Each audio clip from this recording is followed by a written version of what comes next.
Assalamu alaikum, c'est Rafik, ton prof d'arabe. Aujourd'hui, nous allons explorer les aspects essentiels qui composent un endroit sacré pour certains d'entre vous, la mosquée. Prépare-toi à découvrir et à comprendre les termes clés qui vont enrichir notre compréhension de la mosquée. Si vous êtes prêts, hayya bina. Commençons par la définition de base. Est-ce que tu connais la différence entre un masjid et un jami'a? Al-masjid est le lieu où sont appliquées les 5 prières quotidiennes uniquement. Par contre, Al-Jami' c'est le lieu dans lequel on fait la prière du vendredi, qu'on appelle également Salatul Jumu'ah. Dis-moi en commentaire, est-ce que tu connaissais la différence entre les deux? Si tu veux apprendre à lire, écrire, comprendre et même dialoguer en langue arabe, notre programme est fait pour toi. Notre programme Apprendre la langue arabe est adapté à tous les niveaux. Les avantages de notre programme sont nombreux. Tout d'abord, tu auras la possibilité d'avoir des cours particuliers avec un prof natif et passionné. Tu auras également un accès 24h/24 à notre plateforme en ligne et tu peux également financer ta formation avec ton droit CPF. Si tu veux en savoir plus, clique sur le lien dans la description et dans le commentaire épinglé pour accéder à la page de présentation de ce programme. Revenons à notre vidéo. Deuxièmement, on va parler maintenant de la différence entre Al-Kaaba et Al-Qibla. Al-Kaaba est un lieu sacré qui se trouve dans l'enceinte de la mosquée sacrée de la Mecque. En fait, c'est la maison de Dieu.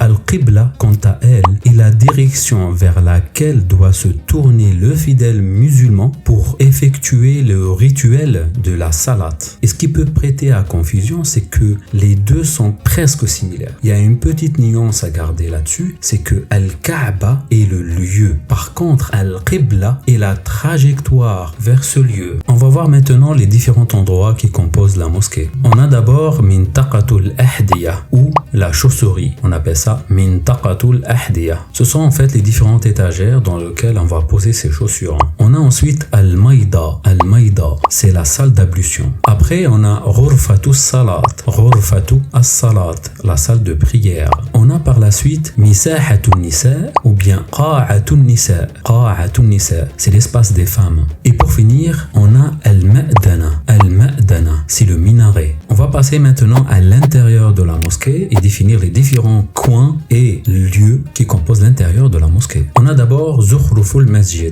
Zukhruful Masjid, c'est la décoration de la mosquée. C'est généralement de la calligraphie arabe avec des versets coraniques. Après, on a Al-Qubba. Al-Qubba, c'est le dôme ou la coupole. On va avoir par la suite Ha'itul Qibla. Ha'itul Al-Qibla, c'est le mur de la Qibla. C'est le mur face auquel les fidèles seront tournés quand ils vont faire leur prière. En lien avec ce mur, on va trouver deux autres éléments. On va trouver d'abord Al-Mihrab. Al-Mihrab, c'est un creuset ou bien une niche dans laquelle on va trouver l'imam qui fait la prière. Donc quand ils feront la prière, l'imam sera à l'entrée du mihrab. On peut trouver également le mu'addin. Al-mu'addin, c'est lui qui fait les appels à la prière. Cette personne-là fait son appel depuis cet endroit-là. Al-Mihrab. On va trouver également Al-Minbar. Al-Minbar.